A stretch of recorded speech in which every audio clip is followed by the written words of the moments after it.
My name is Miriam Galindo, and the case I'm going to present today is a 78-year-old female, non-English speaking Armenian patient accompanied today by her English speaking adult daughter with whom she lives.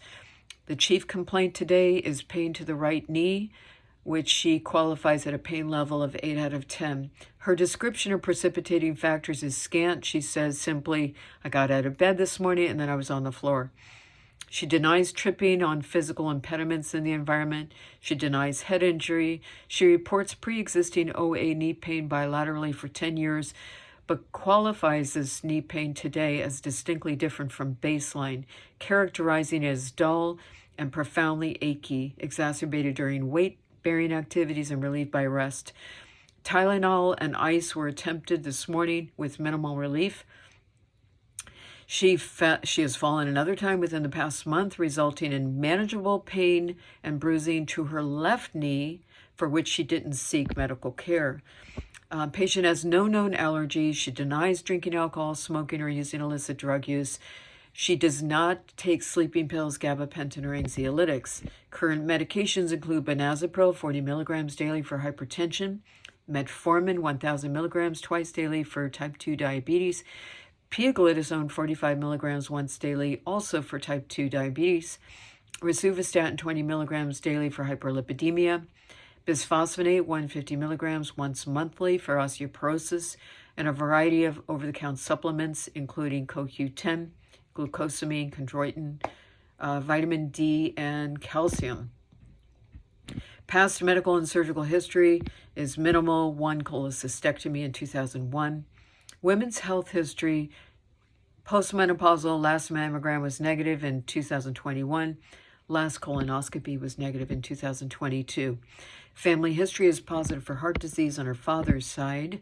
A review of systems is unremarkable with the exception of urge incontinence, which results in her rushing to the bathroom. But she denies dizziness, fainting, sedation, orthostatic hypotension, or hypoglycemia. Home pressures are non-variable with systolic numbers of 128 to 134, and home sugars hover between 99 to 132. As far as objective signs, vital signs today were within normal limits. Patient is alert and oriented, well-nourished, well-developed. There's no signs of respiratory distress. Head is normocephalic, atraumatic. Neck shows full range of motion. I see no indications of bruising, tenderness, or abrasions on her head or scalp. Eye exam is unremarkable. Perla extraocular movements are intact. No sensory or motor deficits on cranial nerves. Romberg is negative. Examination of both ears is unremarkable. Heart is regular in rate and rhythm. Possible softening on the S1 sound. Lung sounds are clear auscultation. Abdominal exam is unremarkable. Examination of the upper extremities are unremarkable. For the lower extremities, however, there is restricted range of motion on the right knee, positive for significant bruising, tenderness to palpation, swelling, positive Faber, positive anterior and posterior drawer test, and observed impairment of gait, specifically limping and leaning to one side to compensate. Pedal pulses are palpable, capillary refill within normal limits bilaterally, no clubbing, no cyanosis, edema is noted. No edema is noted.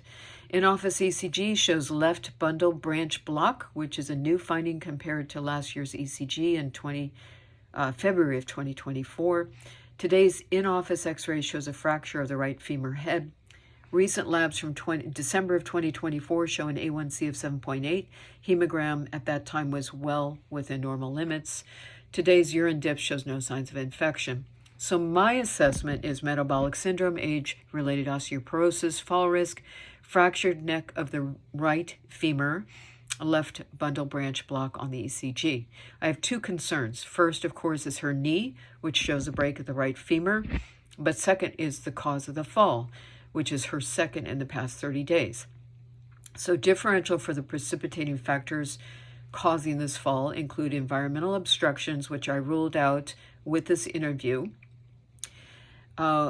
weakness due to iron deficiency anemia, which is ruled out with her most recent labs, hypoglycemia, which is ruled out with recent labs, home sugar self-reports, and absence of medications that would precipitate hypoglycemia, sedation, which is ruled out based on patient report, and syncope related to that left bundle branch block.